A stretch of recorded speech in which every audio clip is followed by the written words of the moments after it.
Okay, imagine this. You inherit multiple enormous mansions, right? Each one basically a time capsule stuffed with history. But you never live in them. Exactly. Never. That's the strange reality of Huguette Clark, the copper heiress. Her story really caught people's attention. It's absolutely fascinating. We're going to explore her life today, looking at the sources we have, especially the book Empty Mansions, which uncovered so much. Right. And it makes me think of channels like Mindful Moments on YouTube. They do these great AI-driven book analyses that really make you stop and think critically about complex stories. That's a good comparison. We want to do something similar here, unpack the different layers of Huguette's very unique life. Our goal is really to pull out the most compelling parts of her story, give you a good sense of her world, her background, her choices, some really surprising ones. And it all starts with the money, doesn't it? That foundation of incredible wealth. Absolutely. Her father was William Andrews Clark, W.A. Clark, a classic Gilded Age character. Definitely. Yeah. I mean, this guy started in a log cabin, apparently. Yeah, and becomes this huge copper magnate, railroad guy, even a U.S. senator from Montana. His reach was incredible. Copper mines in Montana, Arizona. He was involved in developing Las Vegas, Los Angeles. It's quite the journey. And the lifestyle that came with it. Yeah. Just over the top. That mansion he built on Fifth Avenue in New York City. Oh, the Beaux-Arts mansion.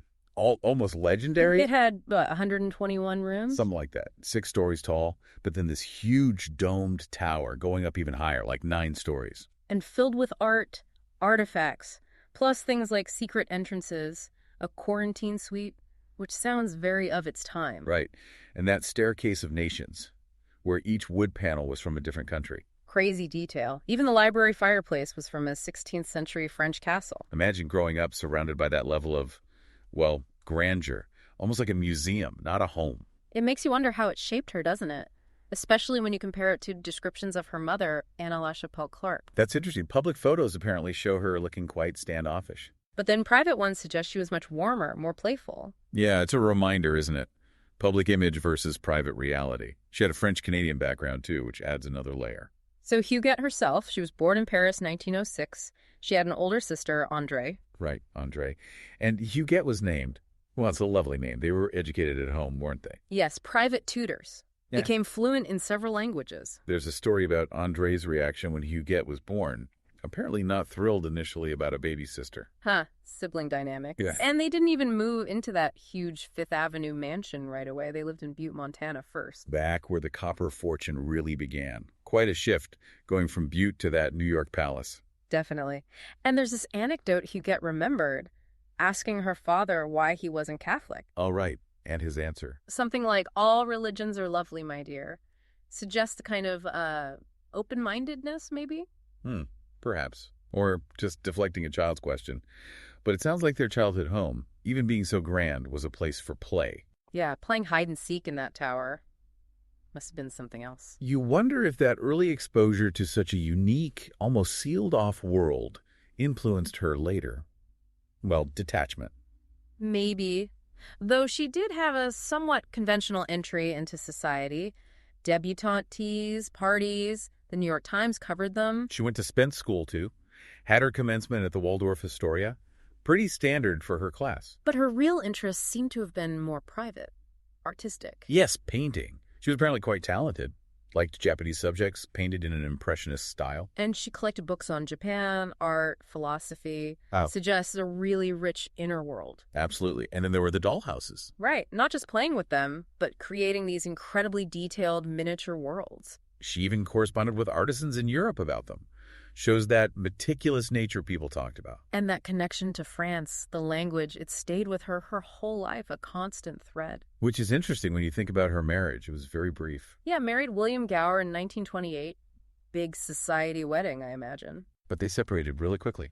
Less than 2 years, wasn't it? Something like that. And the newspapers, of course, speculated wildly about why. But through all that, she stayed very close to her mother, Anna.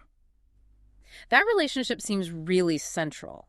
Anna even publicly backed Wendell Willkie for president in 1940, a Republican, which was different from her late husband's politics. Shows some independence there, doesn't it? It does. Eventually, they sold the huge mansion and moved into a luxury apartment building, 907 Fifth Avenue. Still very posh, obviously. But a change. And Huguette maintained some long-term connections like that friendship with Etienne Allard de Villemont. They knew each other from childhood summers in Trouville, France, right? Yeah. Corresponded for decades. Exactly. Shows she valued certain long-lasting bonds, even if she avoided broader social life. Which brings us to the famous little cold excuse. Ah, yes. Often delivered in French, apparently. Her way of declining invitations from relatives became a sort of family joke, maybe? A polite way to keep her distance. A way to manage her world, perhaps? But that distance didn't mean she wasn't generous. Her philanthropy is quite striking. It really is. The Andre Clark Bird Refuge in Santa Barbara, created as a memorial for her sister who died young, that was a significant gift. And her parents had donated land for Camp Andre Clark, too, the first national Girl Scout camp. So a family pattern of giving. But Huguette's personal giving is maybe even more telling. Supporting the daughter of her former governess, Nita Sandre, paying for medical care, giving her an apartment. Yeah, very direct personal support. Reflecting on this complexity reminds me again of how channels like Mindful Moments encourage looking deeper into stories, much like we aim to do. It's not just surface level. Exactly. And her generosity went beyond people she knew well. There are stories of anonymous gifts to strangers, like a nurse's aide named Gwendolyn Jenkins. And then there's the relationship with her private nurse, Hadassah Perry. That's a huge part of the later story. Millions in gifts to Perry and her family over the years. Paying for education, helping with housing. Even buying her a Bentley, which, ironically, Perry reportedly didn't particularly enjoy or use much. Strange detail, isn't it? And she made a massive donation to a town in Israel, Efrat. That was done through her attorney. It shows this pattern, doesn't it? Significant, impactful giving, but often at arm's length or focused on a very small circle. Plus her long support for the Corcoran Gallery of Art. Donations, loans of major artworks. A sustained commitment there. You have to wonder, was this her primary way of connecting with the world? Through these controlled acts of generosity? It's possible, which makes her decision to move into Doctor's Hospital in 1991 even more puzzling. Right. She went in for a minor issue treatment for skin cancer spots, I think. Yeah. And just stayed for 2 decades. Despite being physically fine, apparently, her doctor, Henry Singman, described her as eccentric but mentally competent. He called the hospital her security blanket. Maybe it offered a kind of predictable structure she craved. Control. Could be. It sounds like she had a very set routine there. Reading the obituaries every day, stories about Japan, about royalty, enjoying her French coffee. Living in her memories, perhaps? She talked a lot about her family, her childhood. And that incredibly poignant detail about commissioning reproductions of antique furniture for her mother's old bedroom back at 907 Fifth Avenue. A room she hadn't lived in for decades and would never see completed in person. It speaks volumes, doesn't it? Mm. About memory, connection, maybe trying to recreate or hold on to the past. She relied heavily on her personal assistant, too, Chris Sattler. Yeah, he managed her amazing doll collection, screened her mail, one of the very few people in her trusted inner circle towards the end. And eventually, some of her valuable art was sold, that Renoir in the Roses. Generating funds. Yeah. Perhaps anticipating the end. And then the complexity of her estate planning. The 2 different wills, both signed in 2005. One leaving almost everything to relatives, the other cutting them out and focusing on her nurse, the Corcoran, her goddaughter, the assistant, the bird refuge. Which, of course, led to a huge legal battle after she died in 2011. She was 104. An incredible age.